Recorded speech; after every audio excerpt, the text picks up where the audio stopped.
conscious, you know, and it applies to a whole bunch of things, even to like, I love the medical system in Korea. I think that it's just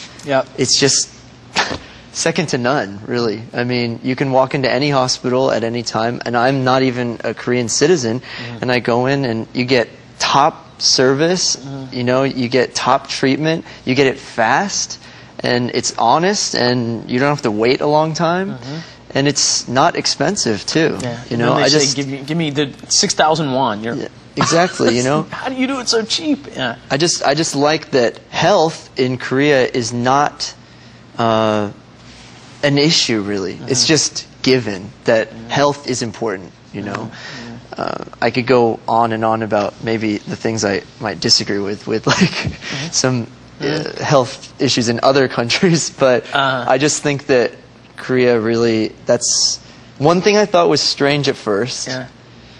Wow, this is really good for this? You know, this is really good for this? I think there's, and I think some of it comes down to like superstition to some extent, but it's superstition with a message, you know? Yeah, regardless of the reason, I think it's just positive to be thinking that way. That you know, just to be health conscious, you know, it's good. So. I mean, I don't know if it's actually, you know, that soup is actually good for your liver, right. but it's probably good for you overall. Right. And if you make it more concrete, people pay more attention. You know that old Korean superstition, don't cut your toenails at night?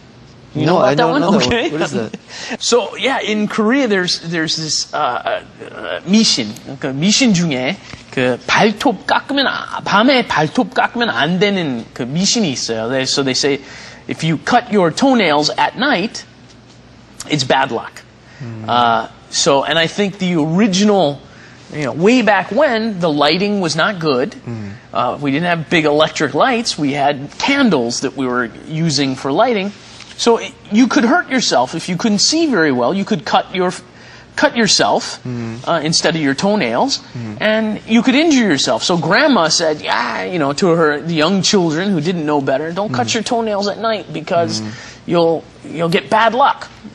And it's the same thing with these food traditions, like, you know, samgyetang's good for you, so tell people it's good. This is good for your liver or whatever, and it will encourage them to eat it more and things like that. So that's my theory on where some of that stuff comes from. I see. But you're not the only native English speaker or foreign actor out there right now. There's quite a few who are coming up in the ranks. What do you think of some of these other foreign actors and how things are coming along in the foreign actor range in Korea? You know, it's funny because I think journalists think we are all like really best friends that hang out every weekend. Yeah. Actually, You're I'm not. I don't know. Foreign actor club? Actually, I don't know many of them personally at all. There's a majority of them I've never met, actually. The only ones I met were the ones that I worked with in Daejungwon, who I keep in touch with.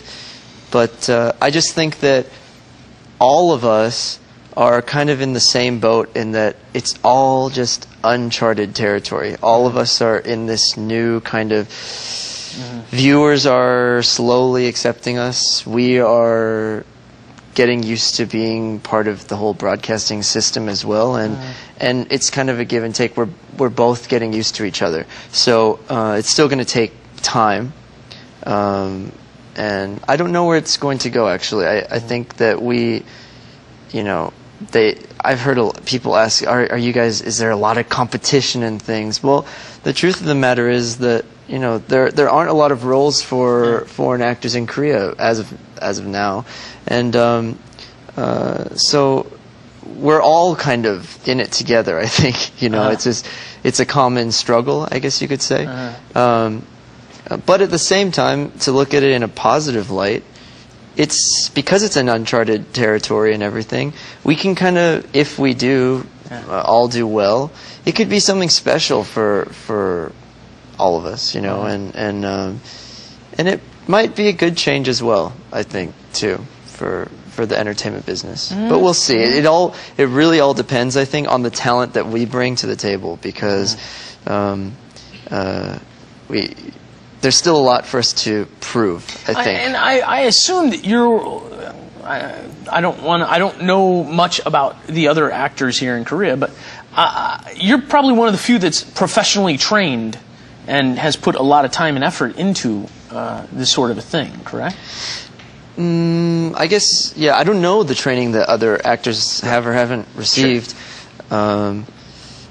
I don't know. I don't know what to say. It kind of goes back to what we were saying in the last episode. You were saying, I'm very lucky, I'm very blessed.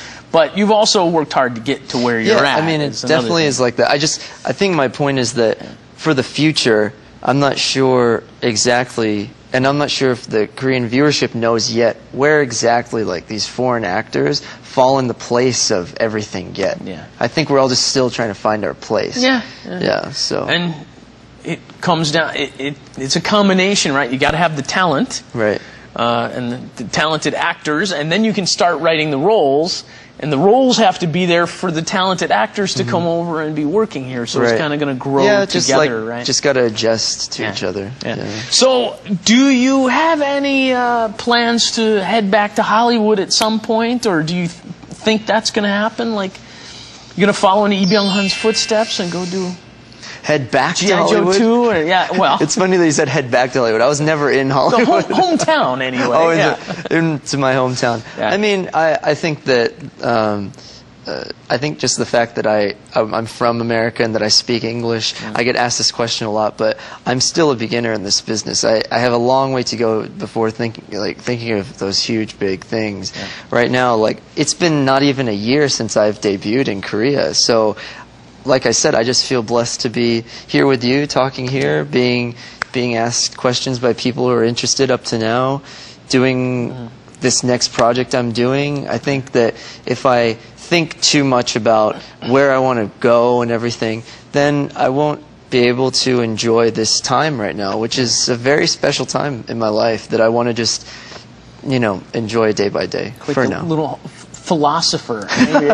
That's your philosophy. Enjoy the journey. Enjoy it. Yeah, good. Enjoy the journey. Let's talk about some of your acting philosophy then. Do you have any philosophy regarding how to act? And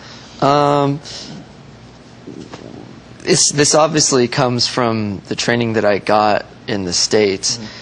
I just, for one thing, I think that my own philosophy is I'm just so curious about everything. I'm always interested, why these people, why this certain person does this sort of thing. If you catch me on any dull moment where I'm just alone, I'll most likely be outside. I like to just sit in a cafe and stuff and just watch people and just see why this couple interacts the way that